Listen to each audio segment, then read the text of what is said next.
In the heart of Blackwood Forest stood a tree unlike any other, a gnarled ancient thing with bark as dark as charred bone and roots that pulsed red beneath the soil. The villagers called it the Blood Tree, and for generations they feared it with a reverence reserved only for death itself. It was said that the tree only bloomed when someone nearby was fated to die.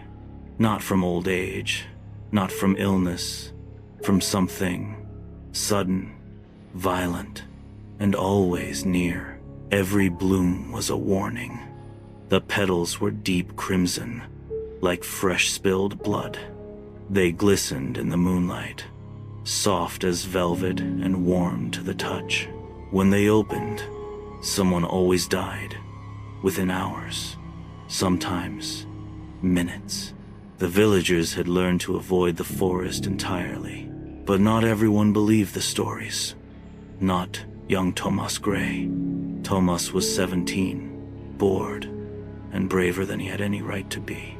His father had died in the forest years ago, found with his eyes wide open, mouth full of blood, no wounds on his body. Thomas had been 6, and ever since, he'd burned to know what had killed him. The stories about the tree fascinated him. He read old books, listened to the elders when they drank too much and let secrets slip.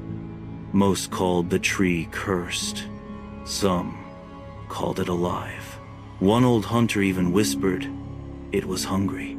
And so, one storm-lit evening, with his mother asleep by the fire, Thomas slipped into the woods with nothing but a lantern and a carving knife. The air was thick with fog, the kind that made the world feel smaller and time feel slower. Owls watched him from twisted branches. The earth squelched under his boots. He walked for over an hour, deeper than he'd ever dared. Then he saw it. The blood tree stood in a hollow, its limbs curled like fingers frozen in a beckoning gesture.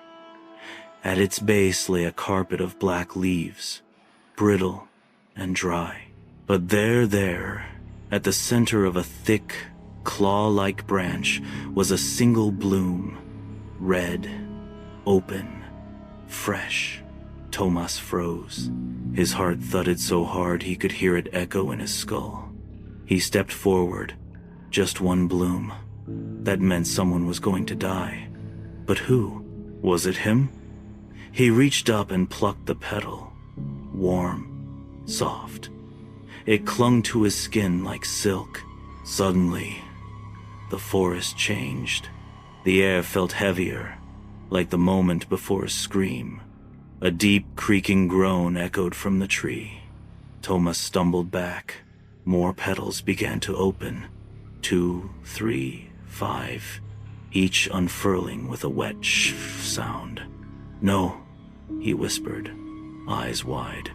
"That's not possible." The tree was blooming. For him, the petals glowed faintly in the dark, pulsing with a rhythm that matched his heartbeat.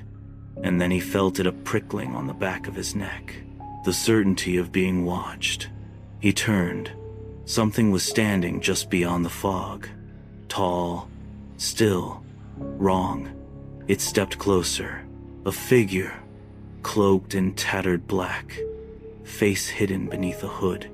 Its hands were bare, pale and long-fingered, and held nothing, but its presence was that of a predator. It didn't speak, didn't breathe. Thomas ran. He didn't look back. Branches clawed at his arms. Thorns tore at his clothes. The fog twisted, trying to trip him, hold him. But he didn't stop. The figure didn't follow. It didn't need to. The blood tree never bloomed in vain. He made it home just before dawn, panting and bleeding from a dozen small cuts. His mother screamed when she saw him, but he barely heard her. He locked the door, shut the curtains, and sat by the hearth, rocking. The next day, the village bell rang. A girl had died. Julia Miles, same age as him. She'd been in the woods too, gathering herbs. They found her body at the edge of the hollow. No wounds, No blood, just her face twisted in terror, staring at the sky. Tomas didn't tell anyone what he saw, but he knew now. The blood tree didn't bloom because someone was going to die. It called death. It marked someone nearby and summoned something to take them, maybe even gave it form. And that night, he had been chosen. But the tree had bloomed again. Not just once, 5 times, 5 deaths. It hadn't changed its mind. It had simply waited. Now, every night, Tomas watches the tree in his dreams. It speaks to him, not with words, but with blooming crimson mouths. It shows him faces. Some he knows, some he doesn't, but always, one of them dies. He stopped sleeping, and he started drawing them, the faces, on scraps of paper, on the walls, on the back of his hands. The villagers think he's cursed. Maybe he is. Maybe the tree spared him to become its voice, its prophet, its warning, because now he knows the truth. The blood tree doesn't bloom when someone is about to die. It blooms when someone has been chosen. And once it blooms, it never unblooms. The end.